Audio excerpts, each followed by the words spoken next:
বলছি আমরা, এই রাতের মূল আমলই হলো, এটাকে কেন্দ্র করে মূল আমলই হলো নিজেকে শিরক এবং হিংসা থেকে পরিচ্ছন্ন করা, সাধারণ ক্ষমার উপযুক্ত করা। এটা হলো মূল আমল, বাস।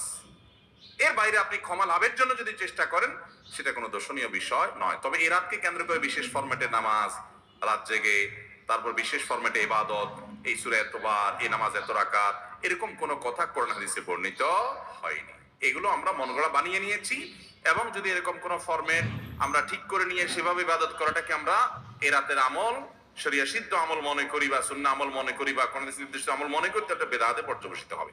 অতএব বাড়াবাড়ি এবং ছাড়াছাড়ি এই দুইটাই আমাদেরকে পরিহার করতে হবে। যতটুকু আছে ততটুকু আমরা আমল করব এবং এসে আমল অনুযায়ী আমরা চলার চেষ্টা করব।